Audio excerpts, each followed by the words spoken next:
Nous continuons notre journée de colloque sur patrimoine et la transition. Et cet après-midi, comme je vous l'avais dit, nous avons plusieurs intervenants, au moins 4 intervenants qui vont se succéder pour nous parler de façon plus opérationnelle que ce matin, mais aussi plus exploratoire quelque part.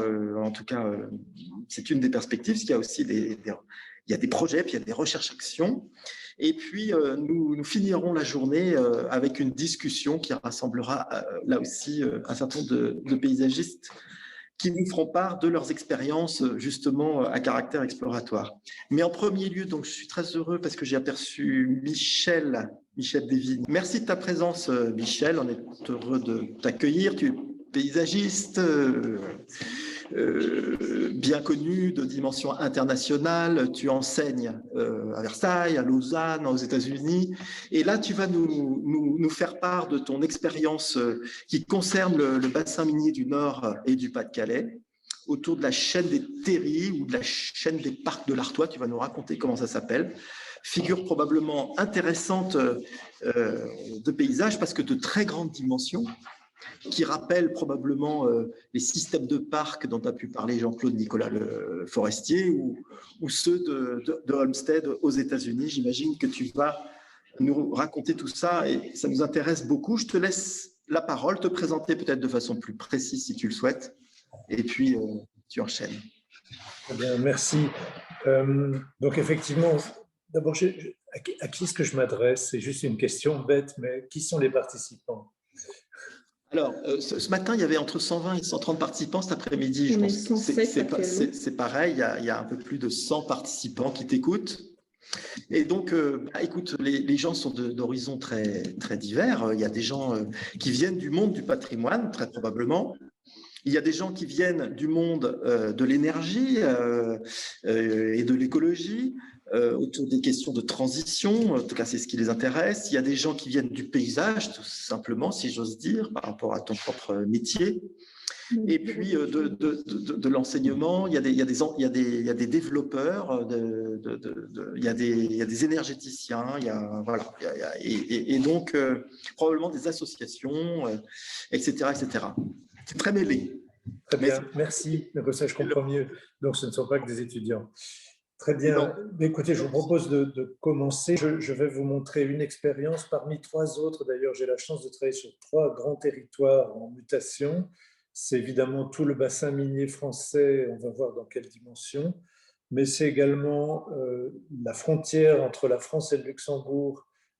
Pour l'établissement public, c'est un des établissements publics français donc, qui s'appelle Belval-Alzette, qui pose le même genre de problème, et également pour la ville de Liège en Belgique.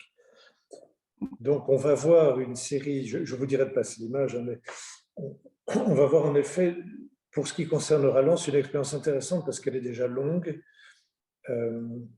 Alors simplement, je rappelle que je crois que j'ai commencé ce travail il y a une quinzaine d'années, que je suis depuis l'origine mandataire d'une équipe, alors en tant que paysagiste, mandataire d'une équipe qui associe de nombreux ingénieurs, mais aussi l'urbaniste Christian de Porzampar. Donc ça, c'est à noter pour les étudiants, c'est qu'on a la chance maintenant, paysagiste, d'être parfois retenu comme mandataire, c'est-à-dire qu'on considère que le paysage est l'élément déterminant d'une série de choix concernant des disciplines multiples. Donc je vais vous montrer pour ce site de Rallens, tout d'abord un tout petit rappel sur les fameuses... Les systèmes de parcs, les chaînes de parcs, c'est quoi? Enfin, juste à partir d'un exemple. Puis, je vous montrerai 2 étapes sur Rallens. Alors, d'abord, autour de Lens, autour du Louvre, une première étape de reconstitution d'une agglomération. Et puis, on verra comment ceci a changé d'échelle. Voilà. Évidemment, il s'agit toujours d'un patrimoine industriel, minier, en transformation, et c'est de ceci dont on va parler. Alors, un tout petit... quelques pages, quelques images sur un système de parc américain. Voilà. Donc, c'est une référence que j'aime bien montrer parce qu'elle me sert beaucoup. Alors, c'est un système de parc constitué donc de 1900 à 1950 par le fils d'Olmsted à Washington. C'est l'extension de Washington après que Claude L'Enfant, architecte ou paysagiste, je ne sais pas, français, ait créé le Mall. Et ce qui est très intéressant pour ce système de parc-là, c'est qu'il est très documenté. Étant récent, on en a beaucoup d'images, y compris des photos. Et donc, je parle de la partie gauche de l'image. Donc, vous voyez une échelle qui vous indique 2 km. Alors, cette documentation photographique est vraiment intéressante parce qu'on voit, et c'est leur terme, qu'il y a eu d'abord l'inventaire de traces de géographie naturelle. Et en l'occurrence, c'était des sortes d'égouts à ciel ouvert qui ont servi de base et qui ont été amplifiés, selon leurs termes, pour bâtir la charpente d'un grand quartier universitaire qui s'est développé. Et donc, c'est là, par exemple, l'invention de parkways dits à étages, c'est assez amusant. Donc, transformation de ces vestiges de géographie naturelle en état de, vous avez vu, enfin d'égout à ciel ouvert et quasiment industriel, devenu la charpente de viabilisation, la charpente vière d'un grand quartier en mutation. Donc aujourd'hui, un siècle après le début de cette opération, on voit justement dans ce très grand quartier à l'ouest de Washington la structure de ces toutes petites rivières devenues la charpente, l'ossature, le lieu où l'on circule de ce morceau de la ville. C'est vrai qu'une mission de 50 ans pour des paysagistes, ça fait rêver, enfin il faut entretenir sa santé. Et voilà une image, par exemple, où on revoit la fameuse petite rivière, mais aussi évidemment le paysage qui l'accompagne et toutes les viabilisations. Ce qui est très important dans ces systèmes de parcs, c'est que ce n'est pas l'arrière, c'est, comme je le répète encore, la viabilisation, c'est le lieu de la voirie, le lieu de la desserte. Donc, quelques images actuelles de cet endroit.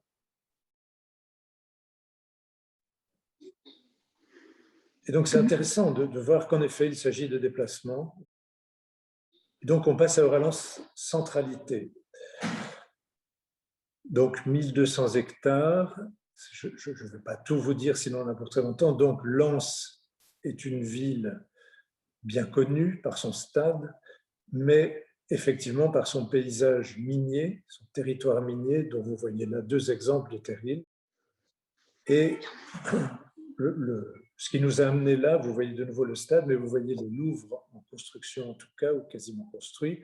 Donc ce n'est pas le jardin du Louvre qui a été fait par Catherine Mosbach, mais ça a été 2 choses. D'une part, la desserte du musée, qui était très en retard lorsque nous avons dû le faire, mais aussi autour de l'idée de cette desserte, c'était le redéveloppement attendu, espéré, du fait de l'arrivée de Louvre, de cette région, et donc même plus précisément la création d'une sorte de centralité pour ce territoire urbain. Alors il y a une particularité dans les bassins miniers, dans les territoires miniers, c'est qu'ils ont souvent été des sortes de concessions, et que les cités minières, toutes concurrentes, se sont construites aux abords des zones d'exploitation, et qu'entre elles, il y a des sortes de lacunes. D'ailleurs, le Louvre, qui se construit dans une des lacunes qu'on voit au centre de l'image, est un exemple. Et en termes justement de patrimoine, mais aussi de développement urbanistique, c'est très intéressant. Ces sortes de villes, outre les centres des villes historiques, sont constituées par une sorte d'archipel de cités minières, toutes indépendantes. Et les questions qui se posent aujourd'hui, c'est que fait-on de ces vides? C'est-à-dire, y a-t-il remplissage, ce que certains ont commencé à faire, ou est-ce qu'au contraire, on considère cela autrement? Donc ici, effectivement, je rappelle le Louvre et ses accès. Et notre proposition, c'est pour ça que je vous montrais l'image des systèmes de parcs américains, c'était de dire, mais finalement, cette centralité n'est pas la construction des lacunes. Au contraire, cette centralité sera sans doute une sorte de parc, de système de parc, à même de renforcer le développement urbain d'une zone de 400 000 habitants. C'est le centre d'une zone de 400 000 habitants. Et vous avez, pour le premier projet, donc un carré de 1 km, vous voyez, sur le plan. Donc ce curieux plan montre en vert des éléments qui préexistaient, liés à des grandes infrastructures, mais tous les compléments que nous imaginions pour tisser ce nouveau paysage dans le but tout simplement de remembrer cette zone. Et alors, ce qui a été le support de notre proposition, c'est l'observation de cavaliers. Les cavaliers sont les voies qui reliaient les sites miniers entre eux, qui étaient en général tout simplement des voies ferrées surélevées sur des digues, de sorte à franchir toutes les voiries par des ponts. Et ces cavaliers, dont il reste des traces importantes, sont un élément d'inspiration très fort pour nous. On s'est dit, mais voilà, ces cavaliers devenus évidemment abandonnés, sont couverts de végétation, et on a imaginé qu'on pouvait faire cette sorte d'écheveau, de tissage du territoire dans les vides, en restaurant les cavaliers, en créant de nouveaux cavaliers, cavaliers destinés à accueillir de nouvelles circulations, des voies cyclables bien sûr, mais également de gérer l'eau. Alors ceci est l'exemple d'un cavalier qui préexistait, qui a été évidemment rénové, c'est un des accès principaux au Louvre. Et on a donc, pour créer les accès au Louvre, et c'est la première étape, installé 5 kilomètres de cavaliers restaurés, de nouveaux cavaliers, de sorte à être l'un des éléments de la recomposition parcellaire. Alors, c'est très pragmatique, ça devait être très rapide. Vous voyez là un état des lieux, donc c'est dans des terrains en déshérence, ici le long des voies ferrées près de la gare, l'état des lieux. Donc, immédiatement après, la création de nouveaux cheminements et de cet accompagnement qui va vivre dans le temps, on en reparlera peut-être, destiné à conduire les visiteurs de la gare du TGV jusqu'au Louvre. Alors de nombreuses voiries autour du stade, dans des grands terrains à l'abandon. Donc on va très vite, je ne commente pas. Donc le langage est simple, ce sont des chemins. Alors, je vous montre des photos la première année. Donc ces sortes de cordons boisés. On a quand même fait 20 millions de travaux en quelques mois pour faire ces 5 km de cheminement. Donc gigantesque parking lié au stade. Alors ce qui m'intéresse beaucoup, c'est tout de même cette transposition d'un élément du langage industriel. Comment ces cavaliers deviennent effectivement un des supports de la recomposition du parcellaire de ce vaste territoire dans le but de ça, évidemment, de son renouvellement. Alors, y compris tous les accès au Louvre sont faits ainsi, et ces voies étaient assez misérables. Évidemment, je prends le risque de vous montrer des images de la première année. Voilà, les accès au Louvre comme ceci.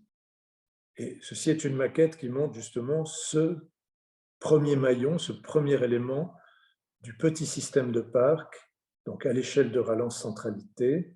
Encore une fois, je crois qu'on a fait effectivement 5000 arbres plantés, 5 km.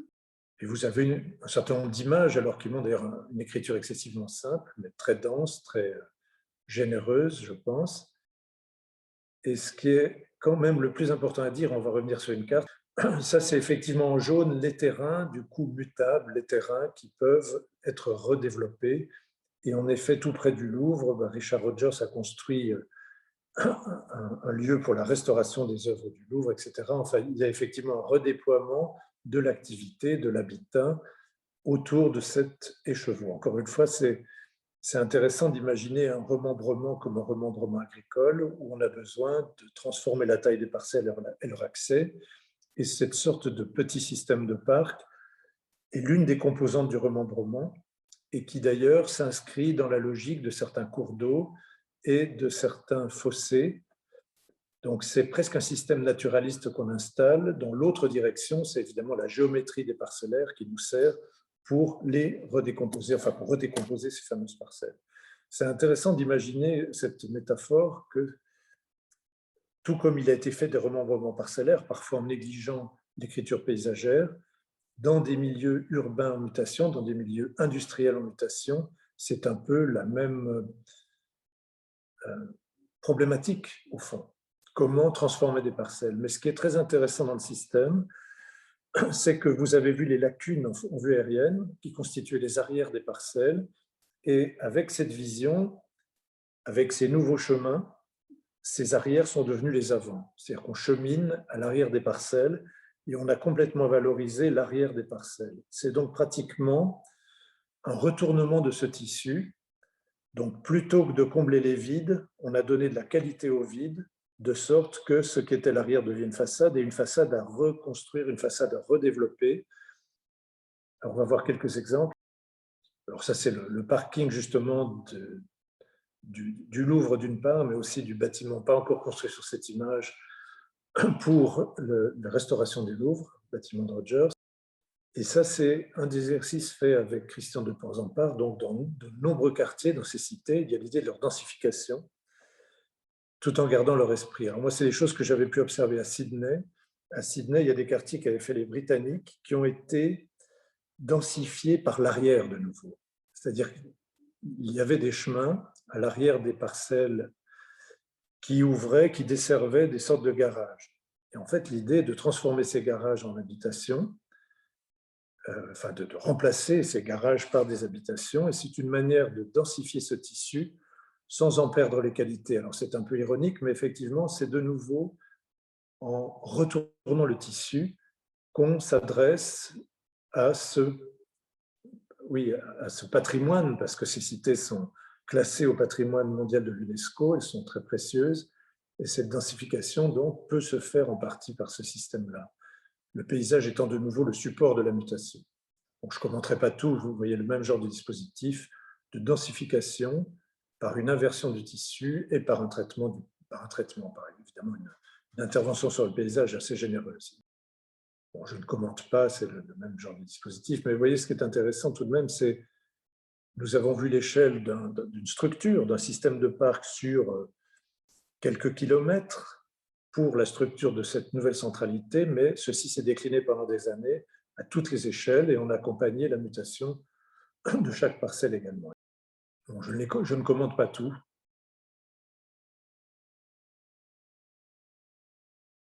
Donc là, vous voyez le zoom, enfin, ces images qu'on vient de voir sont des zooms sur ce tissu lacunaire, mais vous voyez que c'est très différent d'une solution plus paresseuse qui avait existé évidemment auparavant, qui consistait tout simplement à se dire mais ces vides sont formidables, il n'y a qu'à construire. Nous, on les a considérés comme tellement précieux qu'ils sont devenus l'ossature, la charpente, donc le petit système de parc de cette ville en mutation. Et là, on va changer d'échelle. Donc, vous voyez, ceci est plus récent, puisqu'on a commencé, enfin, c'est pas vrai, enfin, le tout fait de 2013 à aujourd'hui. Mais ce que j'ai compris lentement, c'est quand, enfin, on le sait, tout le monde le sait, c'est-à-dire que l'abandon de ces territoires miniers a une quarantaine d'années, parfois plus, et beaucoup de projets ont eu lieu depuis 40 ans. C'est-à-dire que ce qui étaient des vestiges industriels sont souvent devenus des parcs, ont été plantés par nos confrères, Jacques Sgard par exemple, enfin, disons les grands paysagistes de la fin du XXe siècle ont beaucoup travaillé pour la mutation de ces territoires. D'ailleurs, dans le bassin minier, comme dans l'établissement public près du Luxembourg, ces territoires sont déjà transformés. Simplement, ils ont été transformés sans que le remembrement dont je parlais ait eu lieu, de sorte que chaque petite ville avait son parc lié à justement son ancien terril, son ancien lieu d'exploitation. Et un jour, avec le président de la région de l'époque, Daniel Percheron, on était sur un terril comme ça, on dit mais quand même c'est incroyable, c'est-à-dire qu'il y a les villes, il y a l'agriculture, et puis il y a cette multitude de lieux qui sont non plus seulement des vestiges industriels, mais déjà des sortes de parcs. Et alors, j'ai lancé cette idée, mais pourquoi ne pas envisager une sorte de chaîne de parcs, faire de ces vestiges un tout, faire une structure qui soit à même, encore une fois, de donner une qualité, un espoir, une attractivité à une zone qui en a furieusement besoin. C'est-à-dire que cette zone a comme vocation de devenir un lieu important d'habitat pour le nord de la France. Et comment rendre attractif une zone qui, pour l'instant, évidemment, souffre d'une image très négative, souffre de l'échec, de l'abandon. Mais on voit bien qu'on n'en était plus là. Mais malgré les travaux faits par tous nos aînés, nos confrères, l'image était encore celle de l'abandon, pas celle des parcs. Peut-être par leur fractionnement, par la multitude des communes, la multitude des lieux. Alors évidemment, il ne s'agissait pas de banaliser ces lieux. Et ce petit schéma montre une réalité intéressante, c'est-à-dire qu'il y a l'agriculture, bien sûr, le vide spatialement, je veux dire l'agriculture, il y a ces lieux transformés, donc déjà des sortes de parcs, vous voyez, et puis il y a les terrils, également faisant partie du patrimoine, enfin, classé à l'UNESCO, et dont l'artifice est magnifique et dont, à l'évidence, enfin, qu'on doit garder comme ils sont, bien entendu. Enfin, c'est un sujet, bien sûr, mais contrairement à des solutions qui ont été adoptées, par exemple, en Belgique, où ces terrils ont été pénéplanés d'une certaine manière et plantés, ici, l'hypothèse est bien entendu de les préserver dans leur qualité, y compris dans leur écologie. Et donc, vous avez ces curieuses présences, quoi. Les terrils, ces sortes de boisements qui sont effectivement les lieux déjà transformés, et puis les villages et l'agriculture, l'image suivante, enfin les villages, les cités, les villes. Et on s'est rendu compte qu'au fond, il y avait, c'est assez banal de le dire, mais au fond, on a quand même mis du temps pour trouver cette méthode. Évidemment, il y a d'abord des lieux. Les lieux, ce sont les terrils, mais il y a également quand même des forêts, et puis il y a des lieux de mémoire qui sont importants. Et les liens sont bien entendu les fameux cavaliers, vous en voyez quelques traces existantes à gauche, les canaux, et puis il y a des lieux dans lesquels on rentre dans ce système. Par chance, on s'est rendu compte que parmi cette poussière de parcs, il y avait des endroits où ces parcs étaient proches et où ils pouvaient être regroupés de sorte à créer des entités significatives, structurantes. Et lors de notre première hypothèse, en 2015, on a trouvé en effet 7 parcs où ces regroupements étaient possibles, des sortes de clusters de parcs, si vous voulez, dont la taille critique, 300 hectares environ par unité, permettait d'envisager une autre manière de concevoir le redéveloppement urbain autour d'eux. C'est tout différent de redévelopper, vous voyez, au fond, ajouter un lotissement entre un vague parc et une cité en déshérence ne posait de problème à personne. C'est tout différent, ça donne un espoir très différent de se dire on a un parc de 300 hectares et on vit avec un parc de 300 hectares. Bien entendu, ça n'exclut en aucun cas l'agriculture tout autour, c'est autre chose. Je rappelle que ces terrains sont pollués, etc., que ce ne peut pas être des lieux d'agriculture. Alors, il y a évidemment l'idée que s'ajoutent à ceci des liens. Ces liens sont évidemment des liens à bicyclette, etc. Donc, on avait trouvé des boucles particulières, donc 40 km de parcours en plus. Et puis, l'étude a eu beaucoup de succès politique.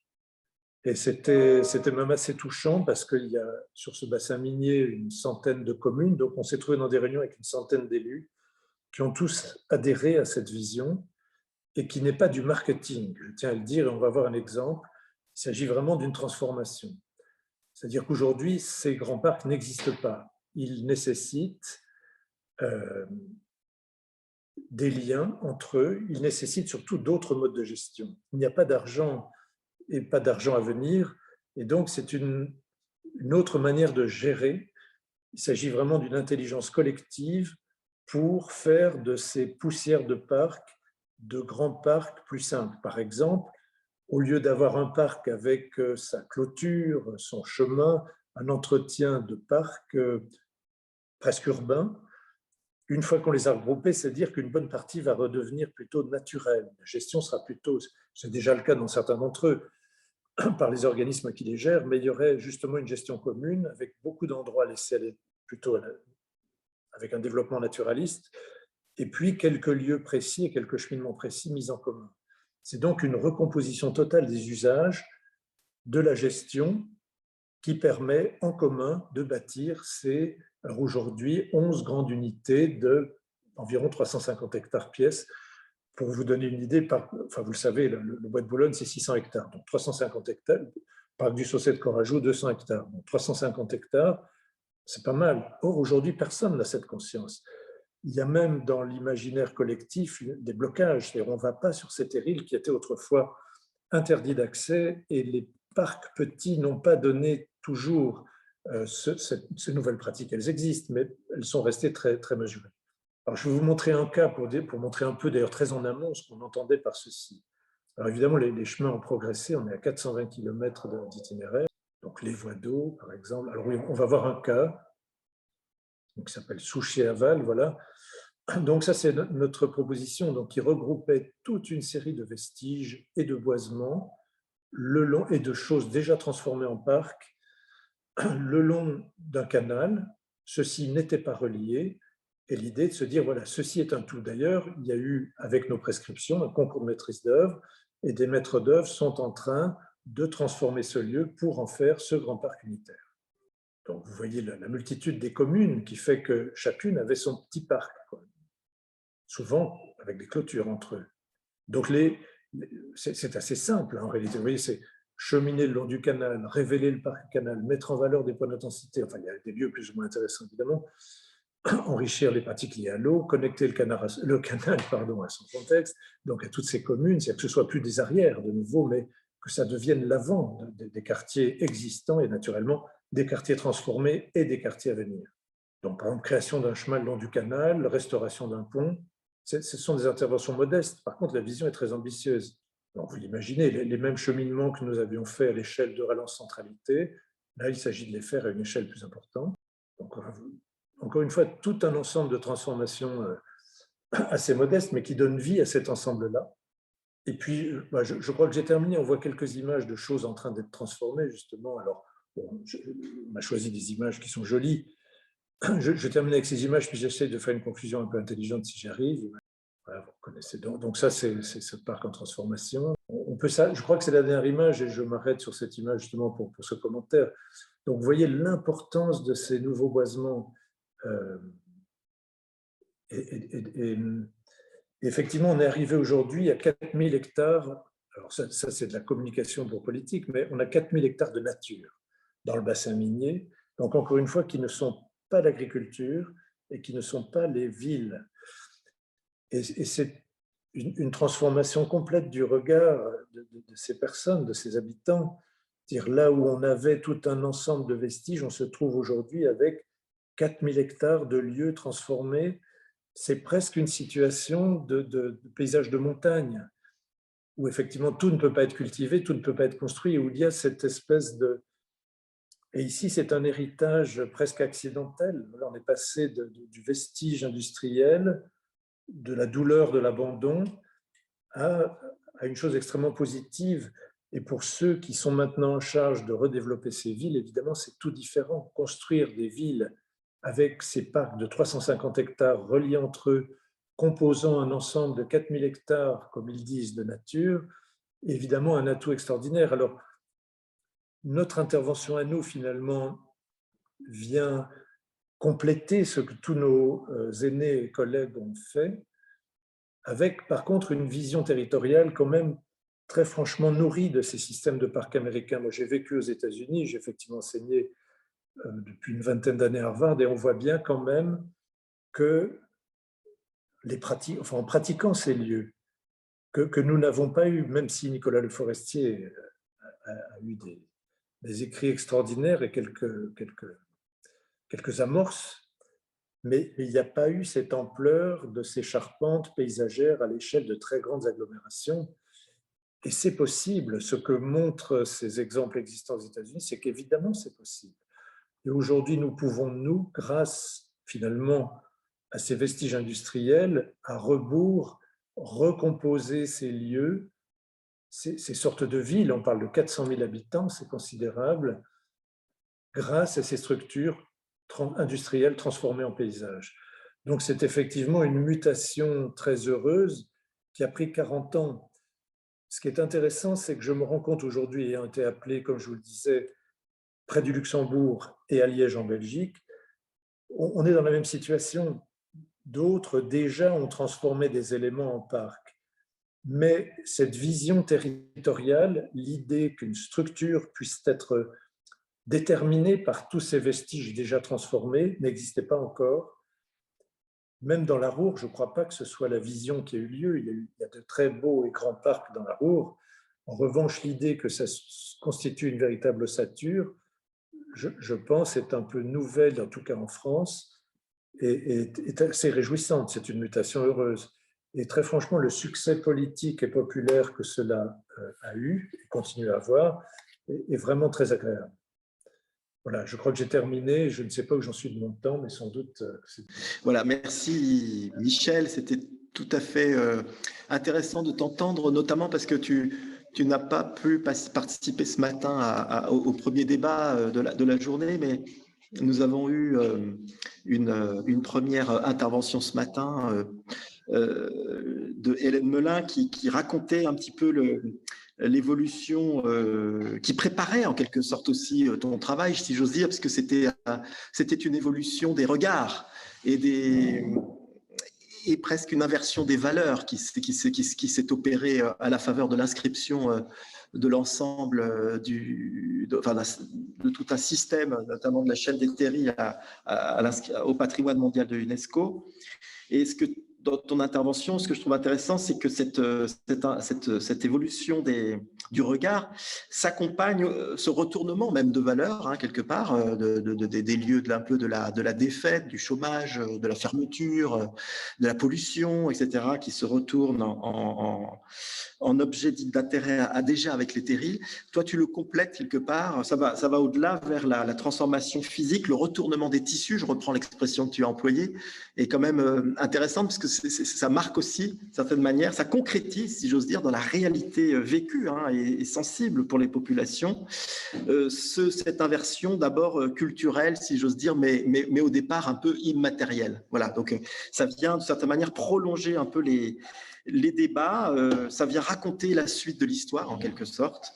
Et on le voit bien à travers l'évolution du tissu bâti derrière que finalement le travail sur le paysage prépare des transformations à venir en essayant de leur donner sens. Je rajouterais juste deux toutes petites choses. C'est vrai, enfin, effectivement, il s'agit d'une sorte d'inversion du regard, alors qui a été extrêmement exploitée par les politiques. Et ceci, à des moments, pouvait relever du marketing urbain, selon un terme qu'on utilise beaucoup aujourd'hui.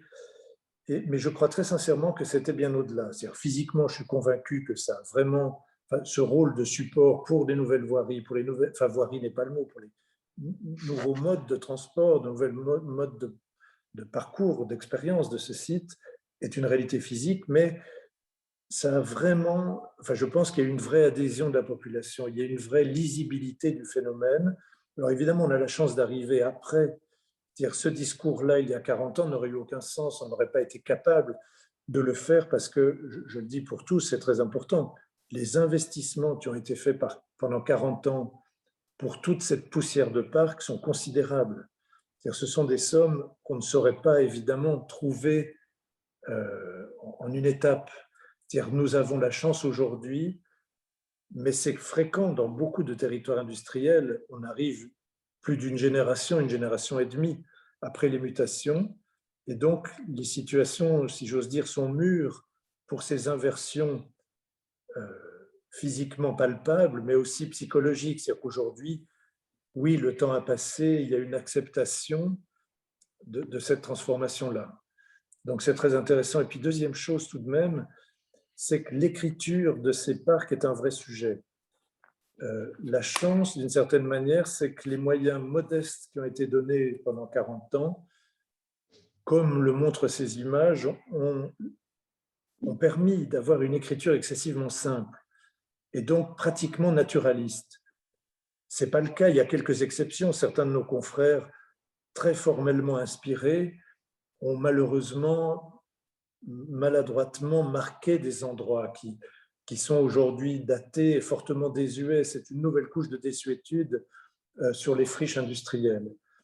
Et par chance, on a quand même réussi à convaincre qu'il y avait une vraie beauté dans cette rigueur, dans cette simplicité de ce qui avait été fait notamment par Jacques Sgard, et que nous devions simplement continuer cela, surtout ne pas ajouter, ne pas équiper, ne pas surdessiner, garder cette rigueur qui est à l'échelle de ces sites. Parce que ce qu'on peut redouter tout de même, c'est que dans ces aménagements-là, il y ait une dénaturation totale du potentiel qu'offrent ces vestiges. Oui, tout à fait. D'ailleurs, ça prolonge un peu ce qui a été dit aussi en fin de matinée ce matin, où on a parlé d'une sorte de...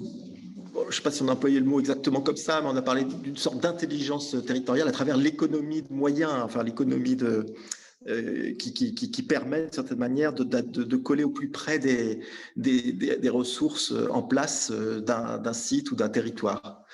Quelques questions peut-être à travers le chat. Tu sais qu'on est sur Zoom, donc on a des questions qui s'écrivent. Peut-être que certaines peuvent être formulées d'ailleurs. Tu en as vu quelques-unes. Alors, Mégane va faire le lien. Ouais, une première remarque qui indique quand même que l'accès au terril permet notamment une première vision plongeante sur les villages qui, avant, ne se voyaient que de l'intérieur. Et c'est un décalage qui peut faire évoluer les habitants sur leur lieu de vie. Et puis, je vais vous poser la question de Sophie Bonneau. Elle demande si on pourrait imaginer que ces trames arborées aient des fonctions productives, comme du bois d'œuvre, du bois énergie, fruitier. En écho, cela demanderait peut-être un plan de gestion de ces boisements et donc un dialogue entre le paysagiste et ceux qui feront ou qui font l'entretien ou la gestion. Qu'en est-il? Est-ce que ce serait imaginable ou est-ce qu'on pourrait raisonner dans les logiques des métabolismes urbains? Alors, c'est une très bonne question et c'est déjà un peu le cas parce qu'encore une fois, nous n'avons un rôle évidemment que limité. Je crois, et j'en suis plutôt fier, qu'on a eu une sorte de déclic qui a permis de changer l'échelle du regard, de transformer effectivement toutes ces... Enfin, l'échelle donnée à cette chaîne de parcs est toute différente de ce qui préexistait. Pour autant, il préexistait des usages et il y a des organismes en charge de la gestion de ces sites qui ont tout à fait ce genre de préoccupation. Donc, oui, 4000 hectares de boisement, c'est pas rien. Donc, ils ont ce genre de préoccupation. Alors, ça n'est pas clairement dit comme un système productif, mais fatalement, on est face à des masses de matière qui forcément donnent des tas d'options. Enfin, je ne sais pas si... Je ne suis peut-être pas très clair, mais effectivement, ils gèrent ces grandes zones naturalistes comme on gère des forêts, avec l'exploitation, évidemment, je suppose,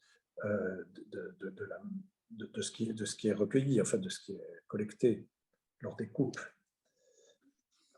Ce qui est important à dire, c'est qu'il y a peut-être une chose que je ne voudrais pas qu'il y ait d'ambiguïté, il y a une certaine modestie dans l'écriture, mais par contre, il y a quand même une ambition, et c'est ce qu'ont porté les élus, c'est que tout d'un coup, recomposer un territoire qui fait, j'ai oublié de le dire, mais pratiquement, je ne sais pas, 30 km par 10, c'est quand même pas rien.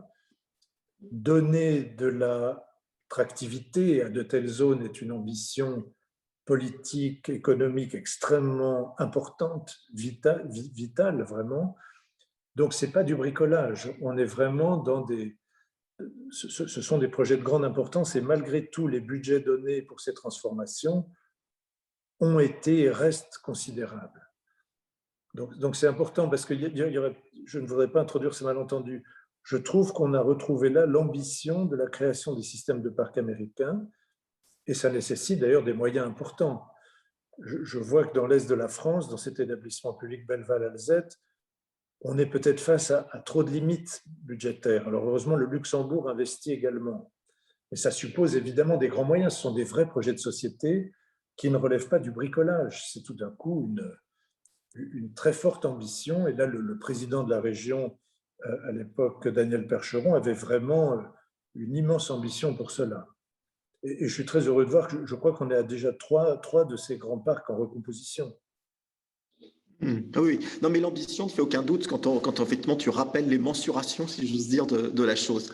Effectivement, c'est très très important. Et puis c'est un ensemble qui est vaste, complexe, qui est très imbriqué entre des cités minières, des villes historiques qui ont précédé l'activité minière, les terrils, les espaces agricoles, forestiers, etc. Tout ça est gigantesque et complexe. Et donc, effectivement, ça offre aussi une forme de relecture orientée, en quelque sorte, du devenir du territoire qui permet d'offrir une perspective qui donne sens à quand même des milieux de vie qui sont extrêmement parcellisés au départ. Ça, c'est très important. Et j'ai deux petites questions qui sont plutôt de l'ordre de comment est-ce que vous êtes accompagné pour ce genre de projet. Y a-t-il par exemple un coordinateur pour ces 4000 hectares complets? Ou bien est-ce que par exemple, travaillez-vous avec des écologues, des naturalistes pour profiter de ce regroupement de parcs pour améliorer les continuités écologiques à l'échelle locale? Évidemment, ce que j'exposais, c'est qu'on a la chance justement comme paysagiste d'avoir été considéré comme mandataire d'équipes pluridisciplinaires. Donc la coordination, c'est le paysage, si j'ose dire.